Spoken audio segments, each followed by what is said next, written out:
Assalamualaikum students welcome to English with anonymous. आज हम clean water जो चैप्टर है उसकी एक्सरसाइज की तरफ जा रहे हैं। तो जो सबसे पहले आपका क्वेश्चन है that is the author uses cause and effect frequently through out the text. कि ऑथर जो क्या है वो कॉज एंड इफेक्ट के पैटर्न पे चल रहा है। कॉज क्या है वो बता रहा है कि कॉज कंटेमिनेटेड वाटर है और इफेक्ट क्या है वाटर बॉर्न डिजीजेज हैं। अब वो कह रहा है कि इस पैटर्न पे वो बार बार चल रहा है आपका ऑथर।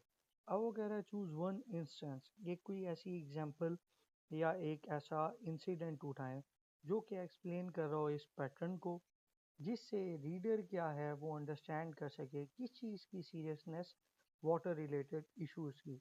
कि वाकई हमारा जो सराउंडिंग में जो फ्रेश वाटर रिसोर्सेज हैं जो कि ऑलरेडी वन थर्ड है, 3% में से हम वन थर्ड यूज़ कर रहे हैं, वो भी क्या होती जा रही हैं कंटेमिनेटेड। अब उससे रिगार्डिंग आपसे क्वेश्चन कर रहा है। अब इस चैप्टर के जितने भी क्वेश्चंस हैं ये बड़े क्रिटिकल क्वेश्चंस हैं, मतलब इसमें क्रिटिकल थिंकिंग ज़्यादा है और जो कंटेंट है उस पर इतना ज़्यादा फोकस नहीं किया गया। Moving on to the answer, इसमें आपने पहले मेंशन करना है कि पैराग्राफ 2 जो है इस चैप्टर का, उसमें बेसिकली क्या यूज़ किया है ऑथर ने, कॉज एंड इफेक्ट का पैटर्न यूज़ किया है। किस तरीके से वो बता रहा है कि कंटेमिनेटेड वाटर जो है हार्बर्स भी वो रखता है अपने पास या उसमें होते हैं या वो पालता है, किस चीज़ को पालता है, हार्मफुल पैथोजेंस को, बैक्टीरियाज को।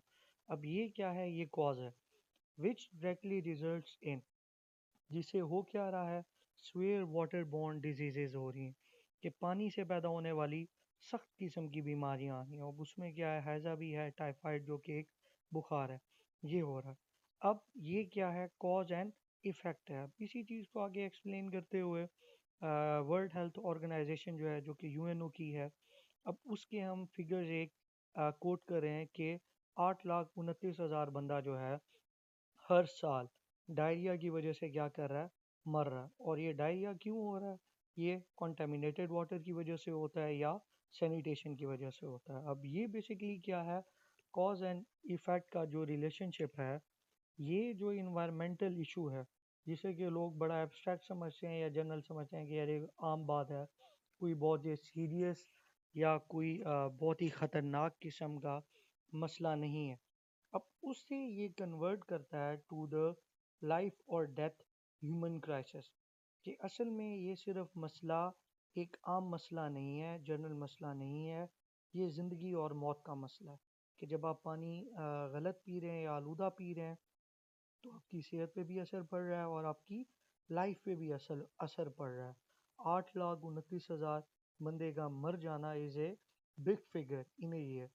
Moving on to the next question, identify a paragraph where the writer presents problem solution structure। जिस तरह क्या आपको बताया कि इसके सारे क्वेश्चंस जो हैं चैप्टर के बड़े क्रिटिकल किस्म के हैं। जब वो पहले आपसे क्या पूछ रहा है कि कोई ऐसा पैराग्राफ ढूंढो जहाँ पहले ऑथर ने प्रॉब्लम बताई है, देन उसका सलूशन बताया है। अब कंपाउंड क्वेश्चन है तो दूसरा भी आपसे पूछा हुआ है, वो क्या पूछ रहा है, क्या आपको लगता है कि जो सॉल्यूशन ऑथर ने बताया है वो रियलिस्टिक और अचीवेबल है, किसके कॉन्टेक्स्ट में, किसकी सेंस में, पाकिस्तान की सेंस में। जस्टिफाई योर रिस्पॉन्स, आप अपने रिस्पॉन्स को जस्टिफाई भी करें। अब इसमें दोनों हो सकते हैं, आपकी मर्ज़ी है आप इसमें कौन सी चीज़ को चूज़ करें। अगर आप यस करते हैं कि हाँ सॉल्यूशन हो सकता है अचीवेबल, उसके ऊपर भी आंसर है, मैंने उसी पे ही लिखा है। अगर आप दूसरी तरफ जाते हैं कि नो पाकिस्तान में नहीं अचीव हो सकता, तो आप उसके ऊपर भी रीजंस दे सकते हैं, लेकिन जस्टिफाई आपने ज़रूर करना है। Going on to the first part of question, paragraph 8 या 8 जो है आपका, उसमें प्रॉब्लम सॉल्यूशन स्ट्रक्चर है जिसमें बताया गया है कि चैलेंज किस चीज़ का है, प्रॉब्लम किस चीज़ की है, वाटर स्कार्सिटी की है और कंटेमिनेशन की है। फिर उसके बाद वहीं पे ही पैराग्राफ 8 में क्या दिया है आपको, सोल्यूशन दिया कि इसे सॉल्व करने के लिए क्या कर लो, रेन हार्वेस्टिंग करो, वाटर शेड मैनेजमेंट करो और वाटर प्योरिफिकेशन टेक्नोलॉजीज को यूज़ करो। रेन हार्वेस्टिंग जैसे कि हमने इस चैप्टर की एक्सप्लेनेशन में डिस्कस किया, इसमें हम क्या करते हैं, कुएं बना लेते हैं, ड्रेन चैनल्स बनाते हैं कि बारिशों का पानी वहाँ कलेक्ट हो जाए और अंडरग्राउंड वाटर लेवल जो है वो इंक्रीज हो जाए। या नॉर्दर्न एरियाज में क्या किया जाता है, जो उनके ड्रेन पाइप्स होते हैं या उनकी कोन टाइप जो शीट्स होती हैं, जो छतें होती हैं, उनके जो ड्रेनेज सिस्टम होते हैं उनके नीचे वो क्या रख देते हैं, ड्रम रख देते हैं। पानी वहाँ बारिश का कलेक्ट हो जाता है, फिर वो उसे नहाने धोने और सफाई सुथराई के लिए यूज़ करते हैं। देन नेक्स्ट है वाटर शेड मैनेजमेंट। इसमें भी हमने चैप्टर में क्लियर किया कि वाटर शेड मैनेजमेंट में क्या होता है कि हम अपने लैंडस्केप को या वो जो वाटर के फ्लो सिस्टम होता है या उसका रिवर फ्लो जो है उससे हम प्रोटेक्ट करने की कोशिश करते हैं, हम उसे बचाते हैं, सॉइल इरोजन से बचाते हैं। आसपास हम पत्थरों से हम बाउंड्री या बॉर्डर क्रिएट करते हैं जो कि हमें फ्लड से भी बचाता है। लास्ट क्या है, वाटर प्योरिफिकेशन टेक्नोलॉजीज़ हैं। अब उसमें क्या है कि सॉल्टी वाटर को कन्वर्ट करना या ये जो फिल्ट्रेशन प्लांट होते हैं, ये जो टेक्नोलॉजीज़ यूज़ करें ये यूज़ की जा सकती हैं। अब नेक्स्ट जो इसका पार्ट है कि पाकिस्तान के कॉन्टेक्स्ट में ये अचीवेबल है या नहीं। अब इसमें मैंने जो आंसर दिया है दैट इज़ ऑप्टिमिस्टिक पॉजिटिव, और उसमें क्या है कि हाईली रियलिस्टिक है। हो सकता है कोई इतनी बड़ी चीज़ नहीं है, लेकिन ये अचीवेबल कैसे है। कम्युनिटी ड्रिवन मेथड के जो लोग हैं जो इस चीज़ को फेस कर रहे हैं, उन्हें खुद इस चीज़ के लिए क्या लेना होगा, एक्शन लेना होगा। और वो एक्शन किस में है, अगेन रेन हार्वेस्टिंग करें, कम्युनिटीज़ के अंदर ही एक कुआं या एक ऐसी जगह वेल बनाया जाए जहाँ पे बारिश का उस एरिया का पूरा पानी इकट्ठा हो और वाटर लेवल इंक्रीज हो जाए अंडरग्राउंड जो है। नेक्स्ट जो है, अब इसमें क्या है, इसमें लो फाइनेंशियल इन्वेस्टमेंट है, कोई इतना ज़्यादा पैसा इसमें नहीं लगता। और इससे क्या है, ज़्यादातर अगर इसे एरिड रीजन्स में खुश्क पहाड़ों वाले इलाके में अगर इसे यूज़ किया जाए जैसा कि थरपारकर और बलूचिस्तान है, तो वहाँ पे हालात बहुत बेहतर हो सकते हैं।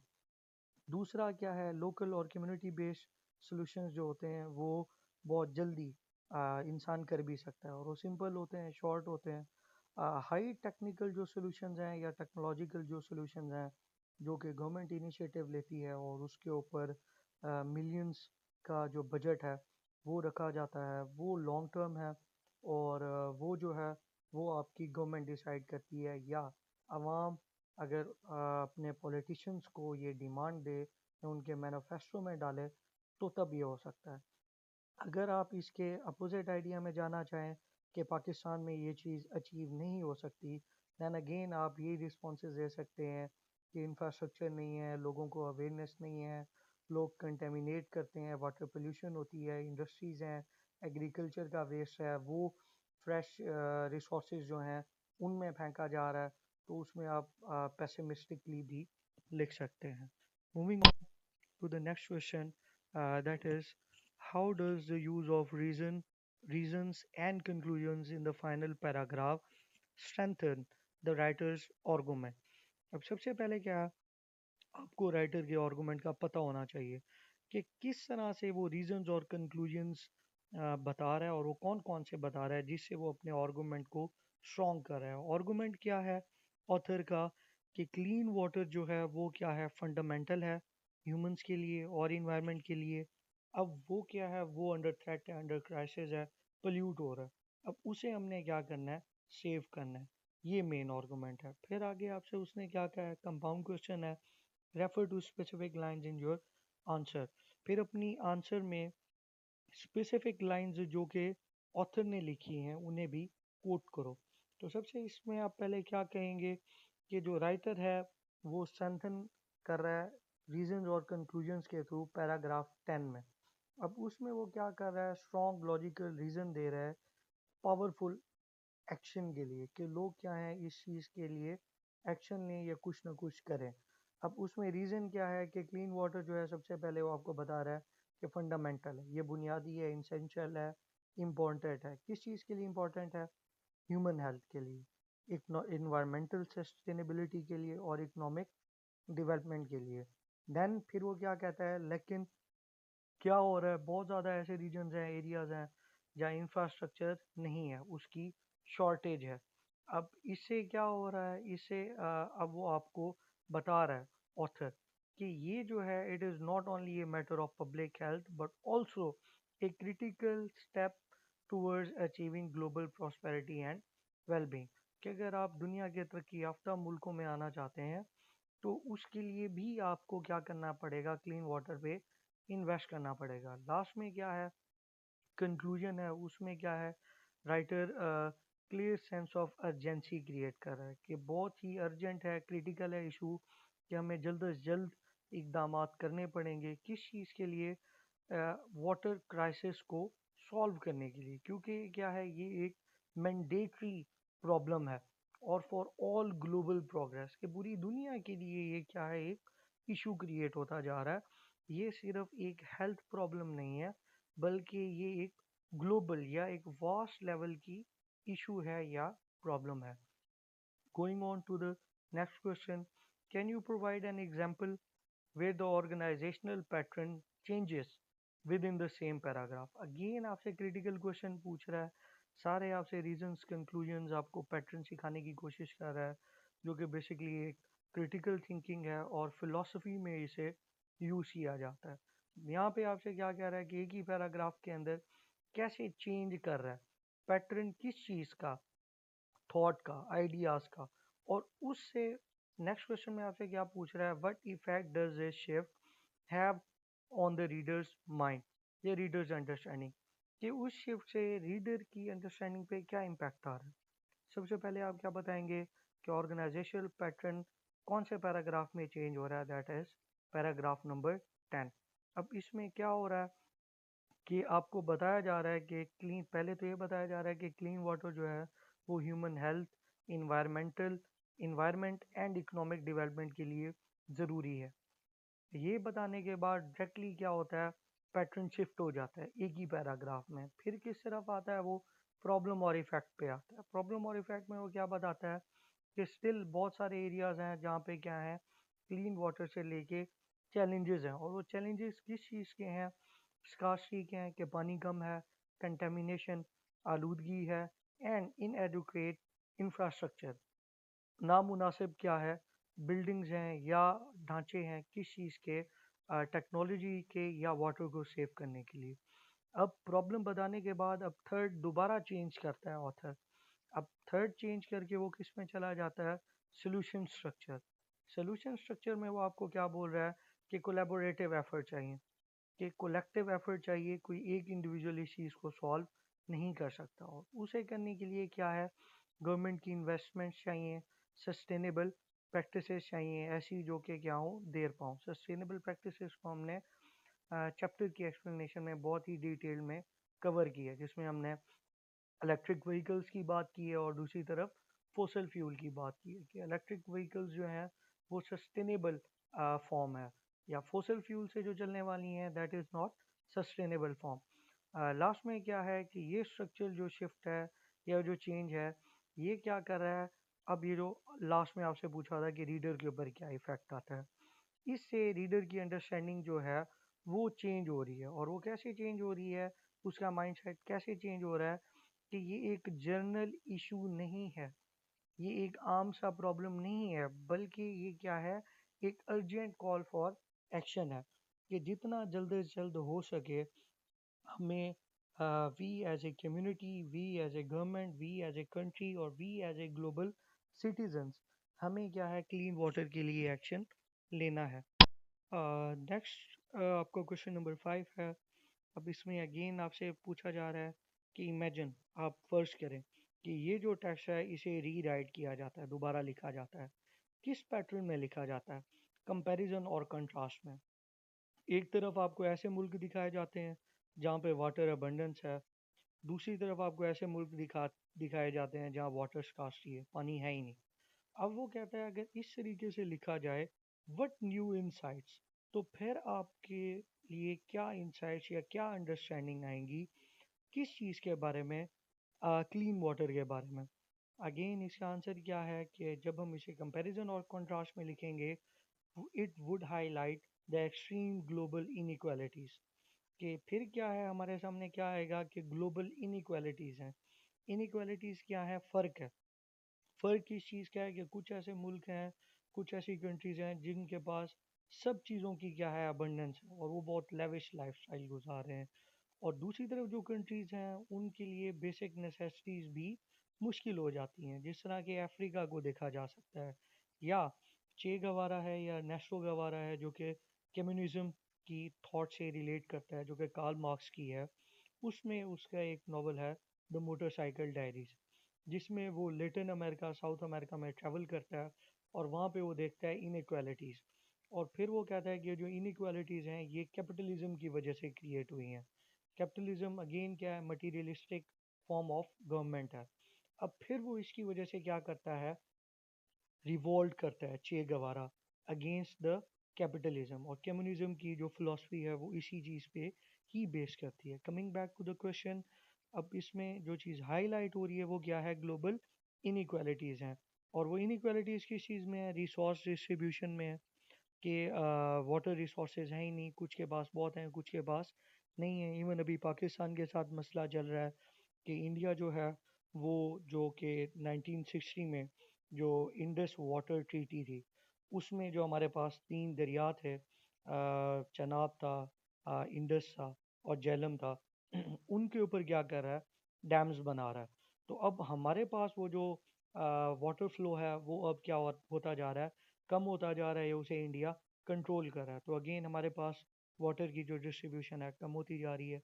देन सेकंड इशू क्या है हमारा, गवर्नेंस का, और मुझे लगता है सबसे बड़ा इशू है ही यही।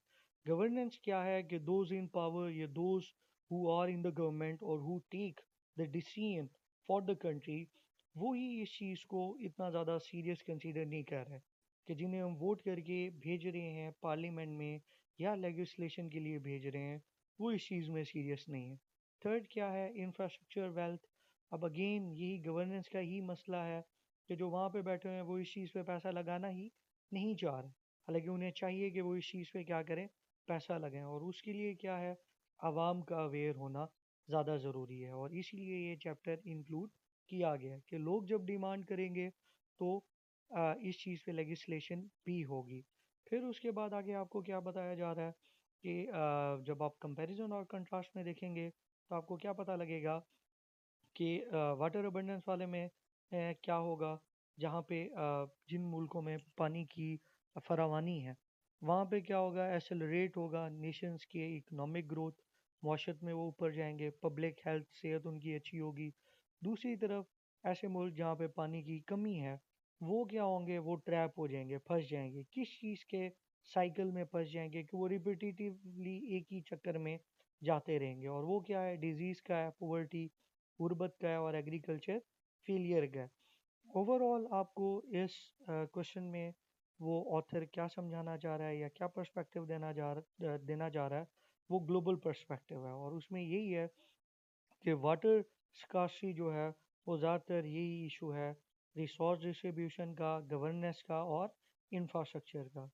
Moving on to the sixth question, why is it important to distinguish between the fact and opinion, or between the evidence and generalization when reading informational text like this one? सबसे पहले तो आपसे क्या पूछ रहा है कि फैक्ट और ओपिनियन और दूसरी तरफ एविडेंस और जनरलाइजेशन, इनमें डिफरेंस करना क्यों ज़रूरी है।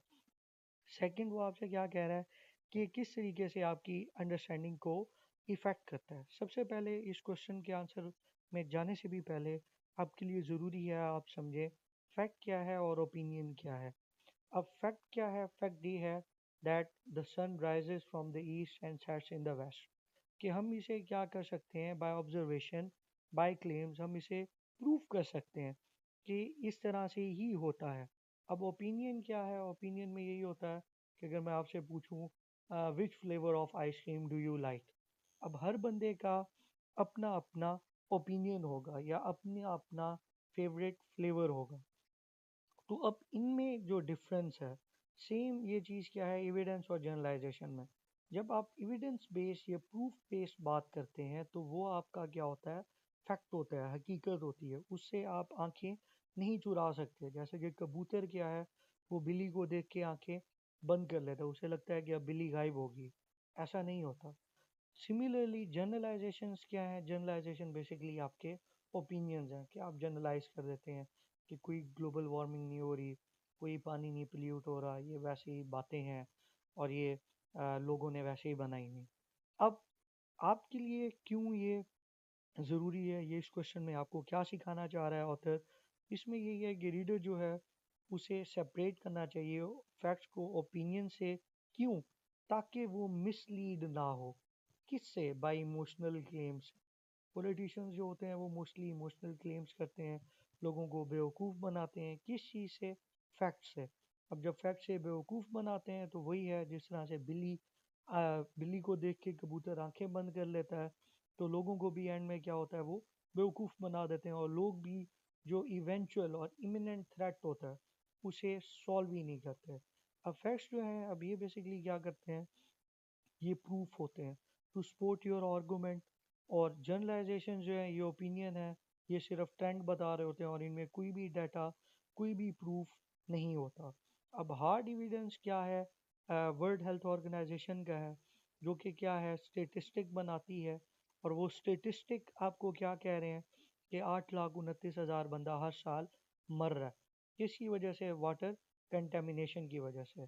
अब इससे होता क्या है कि जब आप इन दोनों चीज़ों के अंदर डिफरेंस कर लेते हैं तो फिर आपको पता लगता है कि जो क्लीन वाटर का या कंटेमिनेशन का जो इशू है, ये जो है स्टेटिस्टिकली प्रूवन इमरजेंसी है, कि इसके लिए अर्जेंट एक्शन लेना पड़ेगा।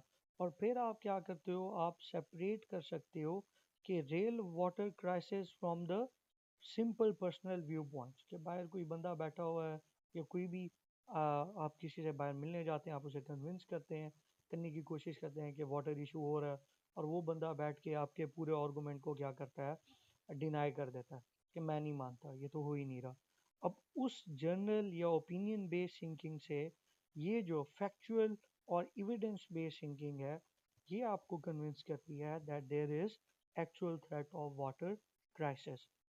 Moving on to the next question, what are some community based initiatives mentioned for improving access to clean drinking water? Community का मतलब क्या है कि जो माशरे में लोग रहते हैं साथ, वो क्या इनिशिएटिव्स, वो कौन से इकदामात कर सकते हैं जिससे क्लीन ड्रिंकिंग वाटर की एसेस जो है उसे बेहतर किया जा सकता है। अगेन इसके आंसर में क्या है कि बहुत से ऐसे इनिशिएटिव हैं जिनसे हम क्या कर सकते हैं, कॉम्बैट कर सकते हैं, लड़ सकते हैं या हल कर सकते हैं वाटर शॉर्टेजेस को, और लोकल वाटर एसेस जो है उसे हम इम्प्रूव कर सकते हैं। स्ट्रेटजीज में अगेन पहली क्या है, रेन वाटर हार्वेस्टिंग है। इसकी कोशिश करें, यूट्यूब के ऊपर वीडियो देखें कि कैसे रेन वाटर हार्वेस्टिंग होती है। बहुत ही इंटरेस्टिंग किस्म की वीडियोस होती हैं। इसमें जो सबसे इंटरेस्टिंग एग्जांपल है वो लॉस वेगस की है। ये अमेरिका में एक स्टेट है, निवाडा इस तरीके से करके नाम है, उसमें एक शहर है लॉस वेगस। लॉस वेगस जो है ये एक एरिड हिल्स में बना हुआ एक शहर है। यहाँ पे गैम्बलिंग्स और कैसीनोज वगैरह हैं।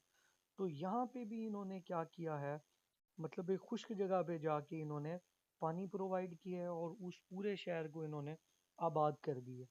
देन नेक्स्ट मेथड क्या है, wide spread of water conservation, कि लोगों को बताया जाए कि वो पानी को क्या करें, कंजर्व करें, स्पेशली फ्रेश वाटर को। Then active water shed management है, वो भी हमने एक्सप्लेन किया कि जो वाटर का फ्लो है उसे प्रोटेक्ट किया जाए और जो नेचुरल वाटर बॉडीज़ हैं उन्हें प्रोटेक्ट किया जाए। अब लोकलाइज एफर्ट क्या है, इनसे बेसिकली क्या होगा, प्रोटेक्ट होगा और ऑप्टिमाइज होगा। क्या चीज़ ऑप्टिमाइज होगी? Fresh water resources. बगैर किसी मैसिव प्रोजेक्ट के जो गवर्नमेंट आ रही है, बहुत बड़े इंफ्रास्ट्रक्चर डेवलप कर रही है और किसी चीज़ को प्रोटेक्ट कर रही है। एडिशनली और क्या किया जा सकता है इसमें, कि एजुकेशनल इनिशिएटिव्स लिए जा सकते हैं। उसमें क्या है, जिस तरह से अभी आपके सिलेबस में ये चैप्टर ऐड कर दिया गया, या सेमिनार्स हो सकते हैं, या मीडिया के ऊपर कैंपेन्स चलाई जा सकती हैं, या जो सोशल एक्टिविज्म है उसके थ्रू क्या है, सैनिटेशन प्रैक्टिसेस और पोल्यूशन प्रिवेंशन की जा सकती है। अब ये जो है ये ग्रास रूट लेवल के ऊपर, मतलब बिल्कुल ही लो लेवल के ऊपर जहाँ पे आम इंसान ज़िंदगी गुजारता है, वहाँ पे ऑर्डिनरी सिटीजन्स को एम्पावर करके इन वाटर सप्लाईज को बचाया जा सकता है। अब इसमें आपने गवर्नमेंट वाला नहीं लिखना, क्योंकि क्वेश्चन में ही आपसे क्या पूछा है, कम्युनिटी बेस्ड इनिशिएटिव पूछे हैं, गवर्नमेंट बेस्ड इनिशिएटिव्स नहीं पूछे गए। Going on to the last question, that is How can investing in clean water infrastructure contribute to global prosperity and well-being? कि आप जब इन्वेस्ट करना शुरू करेंगे साफ पानी के ऊपर तो उससे ग्लोबल मतलब पूरी दुनिया में खुशहाली कैसे आएगी या तरक्की कैसे होगी। मेन आप इसमें क्या बताते हैं कि जब आप क्लीन वाटर इंफ्रास्ट्रक्चर में इन्वेस्ट करते हैं तो उससे क्या होता है, it directly boost global prosperity. किस तरह से? Bye eliminating the massive economic burden associated with treating water borne illness and managing environment pollution. अब ये क्या है, हॉस्पिटल्स कम हो जाएंगे, क्लिनिक्स कम हो जाएंगे, डॉक्टर्स की ज़रूरत नहीं पड़ेगी। तो एक मैसिव इकोनॉमिक बर्डन जो है वो एक गवर्नमेंट पे या मुल्क पे या कम्युनिटी पे कम हो जाएगा। नेक्स्ट क्या है, मैनेजिंग इन्वायरमेंटल पोल्यूशन। अब इससे क्या होगा, जब आप फ्रेश वाटर बॉडीज़ को मेंटेन करेंगे तो उससे क्या होगा, इन्वायरमेंटल पोल्यूशन भी कम हो जाएगी और ये जो इकोसिस्टम है उसमें जो हमारे साथ और क्रीचर्स हैं, एनिमल्स हैं, बर्ड्स हैं, वो भी क्या करेंगे, दोबारा से थराइव करेंगे। देन क्या है, क्लीन वाटर जो है ये बेसिकली इम्प्रूव करेगा इंफ्रास्ट्रक्चर, इम्प्रूव करेगा पब्लिक हेल्थ को, जिससे वर्कफोर्स जो है जो कि काम करने वाले हैं आपके, be that teachers, doctors, engineers या बिजनेसमैन, वो जो हैं वो वर्कफोर्स जो होगी वो जब हेल्दी रहेगी, बीमार नहीं होगी, उससे क्या होगा, इकॉनमी में कंट्रीब्यूशन होगी। Then again child mortality rates के ये जो प्रेगनेंसी के दौरान या ड्यूरिंग द डिलीवरी, उसमें क्या होता है कि बच्चा मर जाता है या जो बच्चे जो होते हैं 5-6 साल की एज से नीचे जो होते हैं वो बहुत ही ज़्यादा सेंसिटिव होते हैं किसी भी बीमारी से। तो वो उनकी जो इशू है वो अंडर थ्रेट होते हैं, जो कि हमने एक फैक्ट पढ़ा था कि 5 बच्चे ज़रूर अंडर थ्रेट रहते हैं फ्रॉम कंटेमिनेटेड वाटर। नेक्स्ट आपका क्या है कि जब आप क्लीन वाटर में इन्वेस्ट करेंगे तो लाइफ एक्सपेक्टेंसी जो है, जो एवरेज लाइफ है, वो इंक्रीज़ कर जाएगी। फिर बाय प्रिवेंटिंग क्रॉप फेलियर, अब इससे जब आप फसलों को बचा लेंगे और हेल्थ क्राइसिस को आप प्रिवेंट कर लेंगे तो इससे क्या होगा, इन्वेस्टमेंट जो होगी वो और होगी और इकोनॉमिक स्टेबिलिटी आएगी, पॉवर्टी, गुर्बत ये ख़त्म होना शुरू हो जाएगी और ओवरऑल जो आपकी कम्युनिटी है वो स्ट्रॉन्ग हो जाएगी। अब नेक्स्ट जो है ये आपके प्री रीडिंग या वाइल रीडिंग क्वेश्चंस हैं। अब उसमें पूछा हुआ है आपसे, why is water consider essential for life, कि पानी को क्यों ज़िंदगी के लिए अहम माना जाता है। Can you name some daily activities that depend on clean water. फिर आपसे एक्टिविटीज़ भी पूछी हुई हैं कि वो कौन कौन सी एक्टिविटीज़ हैं जो कि वाटर, क्लीन वाटर पे डिपेंड करती हैं। सबसे पहले आप अगेन मेंशन करोगे फैक्ट कि 60% जो है ह्यूमन बॉडी का वो वाटर बेस्ड है या वाटर के ऊपर कंजेस्ट करता है। देन ये वाइटल है, इम्पॉर्टेंट है फॉर मेंटेनिंग लाइफ या सस्टेनिंग बॉडीली फंक्शंस। डिहाइड्रेशन हो जाती है इंसान को, इंसान वीक हो जाता है। डेली एक्टिविटीज़ क्या है, डेली एक्टिविटीज़ में क्या है, ड्रिंकिंग है, कुकिंग है, पर्सनल हाइजीन है, सफाई सुथराई, नहाना धोना, सैनिटेशन है, घर के अंदर सफाई सुथराई, ये ऐड हो सकती हैं। देन आगे क्या है, do all people around the world have equal access to clean water.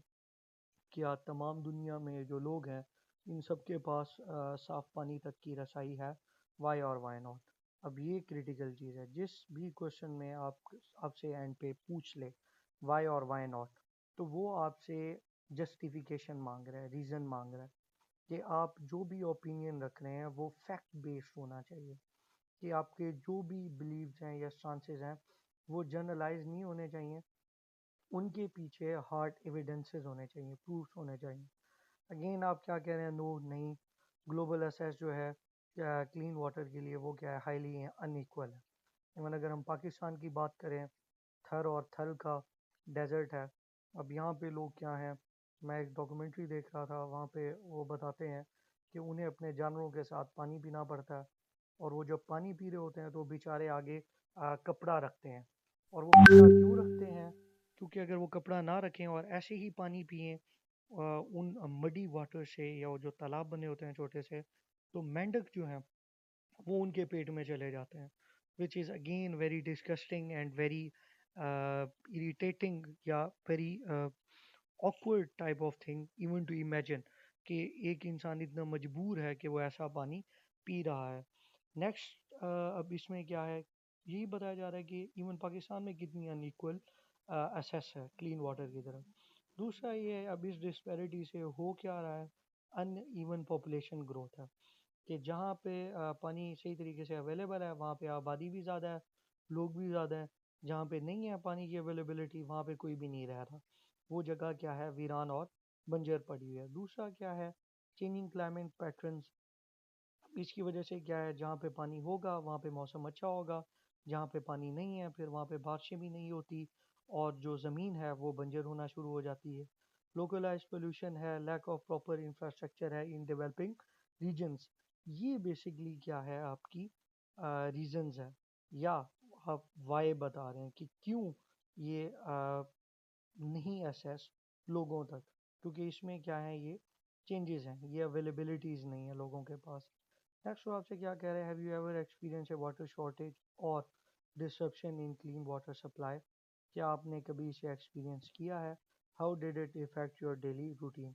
इसने आपकी डेली रूटीन को किस तरीके से इफ़ेक्ट किया। अब इसमें कोट किया जाए तो बेचारे जो कराची वाले हैं या जो इस्लामाबाद वाले हैं, इनके साथ ये इश्यूज होते हैं कि इन्हें टैंकर मंगवाने पड़ते हैं, पानी वाले वो आके जाके इनके जो वाटर टैंक्स हैं उन्हें फिल करके जाते हैं।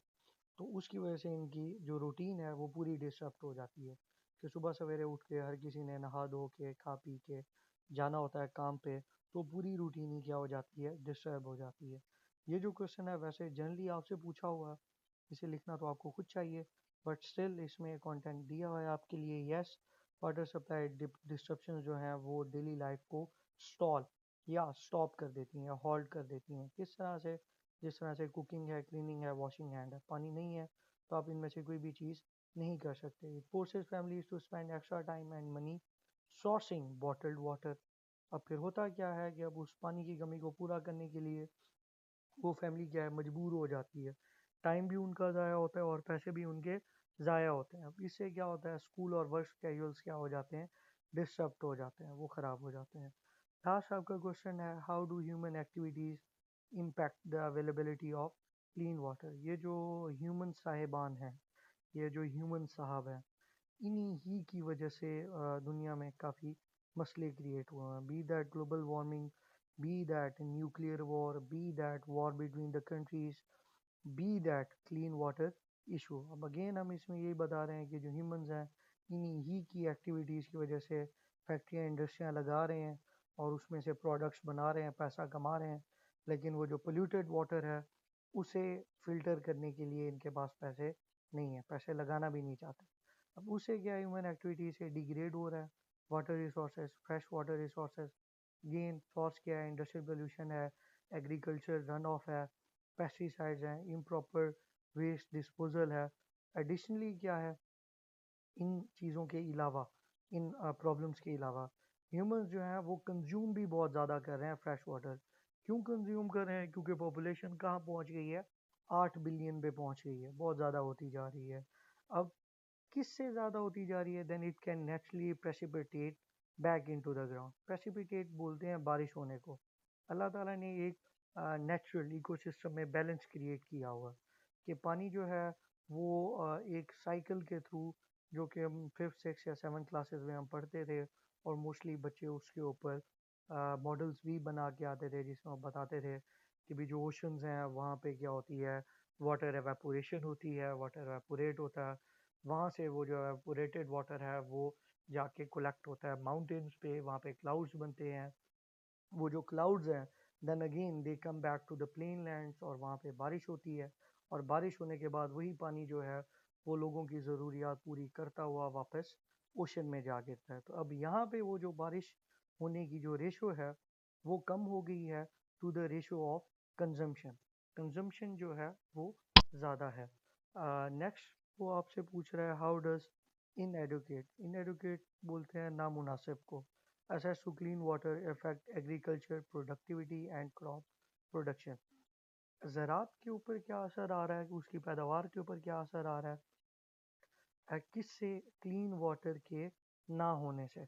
या उसके नामुनासिब असेस से। अब फार्मर जो हैं अब वो क्या है, वो स्ट्रगल कर रहे हैं किस चीज़ में, इरिगेट करने के लिए अपनी क्रॉप्स को और अपने लाइफ स्टॉक को सस्टेन करने के लिए।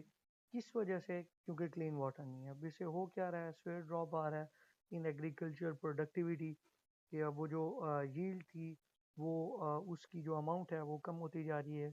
कि अगर गंदम की फसल है जो पहले लोग उठाते थे, 100 मन, 120 मन, 150 मन, अब वो क्या है, वो कम होती जा रही है, 40, 30 या 25 पे आती जा रही है।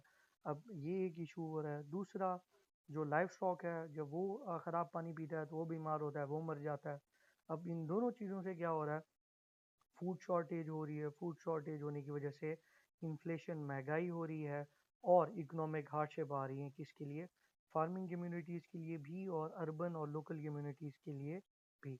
नेक्स्ट क्वेश्चन है, why is it important for various groups including governments and local communities to collaborate on water challenges? क्यों ज़रूरी है मुख्तलिफ ग्रुप्स के लिए, लोगों के लिए और गवर्नमेंट्स के लिए? बाय गवर्नमेंट्स ही मीन्स कि ऑल अक्रॉस द वर्ल्ड होना चाहिए, एंड लोकल कम्युनिटीज़ और जो वहाँ पे आम लोग रह रहे हैं माशरे में, उनके लिए कि वो क्या करें, कोलैबोरेट करें, कलेक्टिव एफर्ट करें।